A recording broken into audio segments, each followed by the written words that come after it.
கருப்புசாமி அருள்வாக்குல 3 விஷயங்கள் கண்டிப்பா நடக்கும். சொல்றது நடக்கும், சொல்றது தான் நடக்கும், சொல்றது மட்டும்தான் நடக்கும்.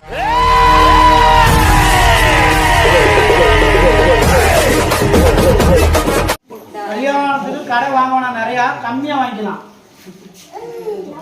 யோசிக்கிற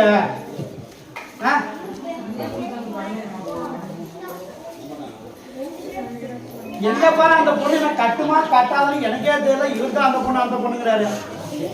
எல்லாரும் பையன் போன் பண்ணா பொண்ணு எடுக்கான்னு பேச்சு. இவனுக்கு பொண்ணு போன் பண்ணி பேச பேச முடியும். எப்படி பண்ணுவாங்க? தான் கருமசாமி பொண்ணு வீட்டுல எதுவுமே சொல்லல. நாளைக்கு மத்தியானம் சொல்லிடுவாங்க போன. என்ன சொன்னாங்க? அன்னைக்கு நைட்டு சொல்லியாச்சு. அதே போல கணவருக்கு ஹார்ட் அட்டாக் வந்து பேச்சு மூச்சில்லாம உயிரே அவ்வளவுதான் அவன் கிடந்துருச்சா. அதையும் சரி பண்ணி கொடுத்து உன் கணவரை நான் வந்தனா தன் கணவரை வந்து என்ன சொன்னேன். 20 வருஷம் முன்னாடி ஒரு ஆக்சிடென்ட் ஆனிச்சுடா.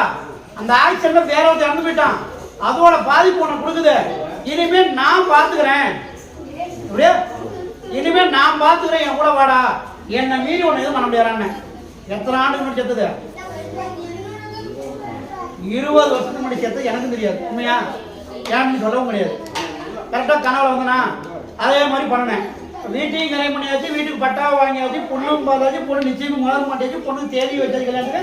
இப்போ கடனை கட்டுறது அந்த பக்கத்தில் வர பிரச்சனையும் வரக்கூடாது. நல்லபடியாக காப்பாற்றி உயிருக்கு எந்த சேராமல் நல்லபடியாக வாழ வச்சு என் மனைவி என் மகன் யாரும் எந்த தொந்தரவும் நல்லபடியாக காப்பாற்றி வாழ வச்சு கொடு கருப்பசாமி. என்ன சாமி? வர வருஷம் ஆடி முடிஞ்சு நல்லா கேட்டுக்க. வர ஆண்டு ஆடி முடிஞ்சு ஆவணி 27 பழையபடி வண்டி போட சொல்லி உத்தரவு. அதுக்கு உண்டான வருமானத்தை எடுத்து கொடுத்துறேன், கடன் இல்லாம.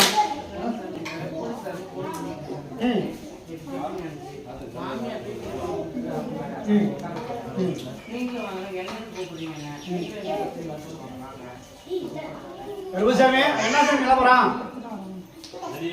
மாமி சொத்து பிரிச்சுக்கலாமா? சொத்தை பிரிச்சு விடலாமா? இப்பயே பிரிச்சு விடுங்க. நான் விற்கிறேன், நான் எதையோ பண்றேன், சொத்தை பிரிச்சுக்கலாமா? என்ன கருத்து விளக்கம்? ஒரு விஷயம் சொல்றேன்னு கோச்சிக்காத. இவன் இருக்கிற வரையும் சொல்றேன். இவன் முடிஞ்சா சரியா போயிருக்கிறான். நான் சொன்னா நான் சொல்றேன்டா. இவன் இருக்கிற வரைக்கும் இவன் முடிச்சு விட்டா சரியா போயிடான். உன்னை இருக்கா போட்டே தள்ளி போடுறேங்கிறானே. அதே சொல்றானா போட்டே தள்ளி போடுறாங்க. பாத்துக்க. என்ன கருசாமி கோழி இருக்க மாதிரி எழுதுறானம்மா பாத்துக்க. கோழி திருவண்ணாமலை திருப்பி அவன் இல்ல கருசாமி. சரி என்னைக்கு பிரிச்சு கொடுக்கணும் அன்னைக்கு பிரிச்சு கொடுக்கட்டும். நல்லா கேட்டுக்க. என்னைக்கு பிரிச்சுக்கணும் அன்னைக்கு பிரிச்சு கொடுக்கட்டும். அது வரைக்கும் நான் எந்த பிரச்சனையும் பண்ண மாட்டேன், எந்த பிரச்சனையும் போகல. நான் எழுதி கையெழுத்து போடுறேன். அப்படி சேர்ந்து கையெழுத்து போடுறேன் தப்புமா? அதெல்லாம் பாத்துறையா.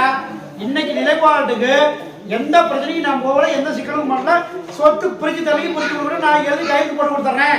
நான் எழுத்து வந்து வரலன்னு சொல்லி போட்டு கொடுக்குறது உத்தரவு வாங்கி கொடுத்துட்றேன். கையெழுத்து வாங்கி கொடுத்துட்டு அவளை அந்த விட்டு கட்டி கொடுத்துட்றேன். சரியா? சின்ன ஒரு முடையும் கட்டி கொடுத்துட்றேன். புரியுதா? திருமணத்தை சந்தோஷமா எடுத்து கொடுக்கலாம். தான் மனசுலயே திருமணத்தை ஏதாவது தொந்தரவு கொடுத்துருவாங்களா, தான் ஏதாவது நாளைக்கு பிரச்சனை பண்ணுவாங்கன்னு நம்ம அது தோணுது. அவங்க தோணுது இல்லாம நம்ம ஏதாவது பண்ணிவிட்டோம் அவங்களுக்கு மேலே கட்ட பேர் ஆகிடுவேன். பொறுமைக்கு அப்படி ரொம்ப சுதாரிச்சு பிடிச்சிட்டு இருக்கிறோம் அப்படிங்கிற உத்தரவு. கரெக்டாயா? அது விளக்கம் சொன்னேன். கல்யாணத்துக்கு பிறந்த என்னங்க சொன்னா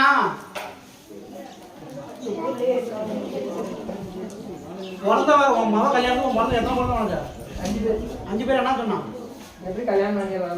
எப்படி கல்யாணம் அவனுக்கு பண்ணிடுறான்னு பார்த்தலாம். ஊர்ல அவன் பிள்ளைய வச்சுதான் கல்யாணம் பண்ணுவான்னா.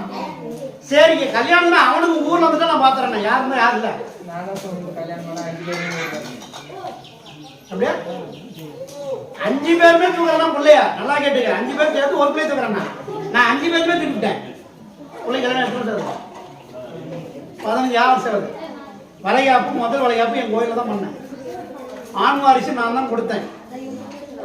பாத்தீங்க, ஆண் வாரிசு தான் கொடுப்பேன். வளைகாப்பு கோயில தான் பண்ணாங்க. கல்யாணம் பண்றதுக்கு எவ்வளவு சொன்னா அவன் எவ்வளவு இருக்க மாட்டான். கல்யாணம் நல்லபடியா நடக்கணும். 2வது ஆண் வாரிசு கேட்டு இல்ல போட்டதான் போட்டேன். எல்லா பையனும் இவங்க இவங்க படப்பில் அப்படி யாரும் இது பண்ணுறாங்க. புரியுதா விளக்கம்? அதனால திருமணம் நடக்க இன்னைக்கு எவன் சொன்னா அவருக்கு பண்ணலாம். அது நான் வந்துடுறேன். அப்படி போடு. அவ்வளோ சீக்கிரம் என்ன போயிடு. வெள்ளை எடுத்துட்டா சாப்பிட்றேன், பழைய கஞ்சிலாம் குடிச்சிருவேன். சிகப்போன்ட்டா பிரியாணி போட்டு சாப்பிடுவேன், நல்லா கும்பிட்டு. எல்லாம் வந்துச்சுன்னா முதல் இலையே போட்டு உட்காந்துடலாம். சிகப்பு வந்துச்சுன்னா ஒரு சாமி கும்பிட்டு போய் மாத்திரை பண்ணி ஆசிரியம் பண்ணிட்டு ஆம்பளை போட்டுருந்தோம். கருவிசாமி மாட்டிக்கிட்டேன்னா மாட்டாருன்னு சந்தோஷம். மாட்டிக்கணும் அதான் மாட்டிட்டேன்னா இதில் பார்த்து மாட்டிட்டேன். வா கல்யாணத்துக்கு வந்துடுறேன், சாப்பிட்றேன். சரியா? உத்தரவு கொடுத்துட்டாரு, சாப்பிட்டுக்கலாம். சரியா?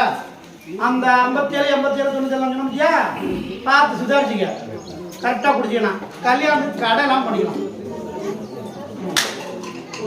ஊர்ல என்னுடைய குலதெய்வம் கருப்பசாமி குடிக்கொண்டு இருக்கான். கண்ணாத்தா மாதிரி 1000 சக்திகள் வந்தாலும் அவன்கிட்ட ஒண்ணுமே பண்ண முடியாது. அவன் காவல் தெய்வம், காக்கும் தெய்வம்.